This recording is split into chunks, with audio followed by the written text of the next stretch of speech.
भंडारा जिल्ह्यातील लाखनी तालुक्यातील सिंदीपर मुंडीपार येथील राजाभोज सभागृह येथे विदर्भ शाहीर कलाकार परिषद कन्हान शाखा भंडारा स्वर्गीय सुलोचना पारधीकर बहुद्देशीय संस्था मासल मेटा व सिंदीपर ग्रामवासी यांच्या संयुक्त विद्यमाने वृक्षदिंडी वृक्षारोपण मेळाव्याचे आयोजन करण्यात आले होते।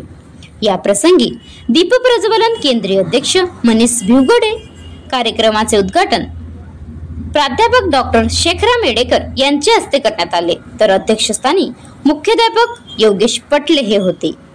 प्रमुख उपस्थित प्रदेशाध्यक्ष वसंता कुमरे, इंजिनियर गौरव येडेकर, स्वामी कॉन्ट्रॅक्टरचे प्रमुख रामेश्वर भिसेन, चंद्रशेखर येडेकर, जिल्हाध्यक्ष रामनाथ पारधीकर, सदस्य ज्योती वाघाळे, केंद्रीय सदस्य मिलिंद खोब्रागडे, प्रमुख पतिराम फुंडे, तालुकाध्यक्ष केशव फसाटे यांच्या प्रमुख उपस्थितीत कार्यक्रम पार पाडण्यात आले।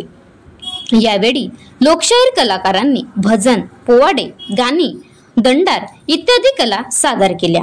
तसेच कार्यक्रम स्थळापासून गावातून स्मशानभूमीपर्यंत वृक्षदिंडी काढण्यात आली व स्मशानभूमी परिसरात वृक्षारोपण करण्यात आले।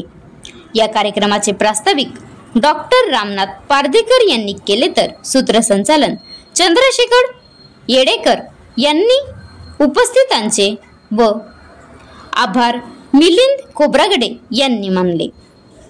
Maharashtra live news reporter Madan कमाने, राज्य प्रतिनिधी भंडारा। तो सुद्धा कलावंत आहे, महाराज जो सरपंच बाईच्या घरावाला आहे तो सुद्धा महाराज आहे। तो मार्गदर्शन करतो आहे, समाज परिवर्तन करतो आहे, समाजातून जनजागृती करतो आणि तो त्या गावच्या कार्यक्रम म्हणजे ज्यांच्या गावात कार्यक्रम घ्यायचा होता त्यांनी मला नकार दिलेला। मला साहेब महाराज तुम्ही जनजागृती कशी करता? तुम्ही स्वतः कीर्तन करता, भागवत करता, मग त्यांना तुम्ही काय सांगता? त्यांनी मला उत्तर दिले नाही, ते जाऊ द्या म्हणे, मला मोठं व्हायचं नाही म्हणे। मला ठीक आहे, तुम्हाला मोठं व्हायचं नाही, जाऊ दे। त्याच्यानंतर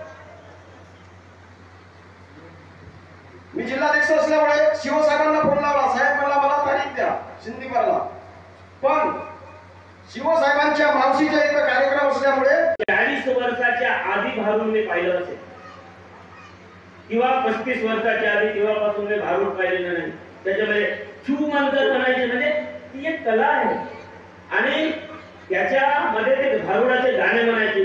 दुसरी गोष्ट आहे गोंधळ, गोंधळ सुद्धा लुप्त पावत आहे, त्यांना सुद्धा आता आपण यासाठी सर शासनाने आपल्याला ज्या ज्या काही जुन्या कला आहेत त्या उकरून काढण्याचं म्हणजे त्यांना जिवंत करण्याचं काम जरी सोपवलं, परंतु आपल्याजवळ ज्या अस्तित्वात होत्या त्याच कला आपण पुनर्जीवित करण्याचं काम करायला काही हरकत नाही।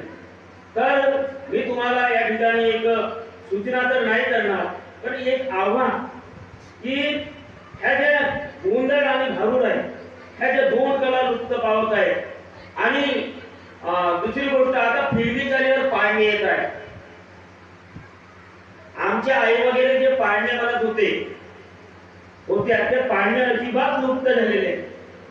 त्या पाळण्यांसाठी सुद्धा जोबाळा जोजोरे जोबाळ हे फिल्मीवर नाही, फिल्मीवर तर कोणत्याही चालीवर कोणत्याही पाळणा वाटवून, परंतु एक आठवते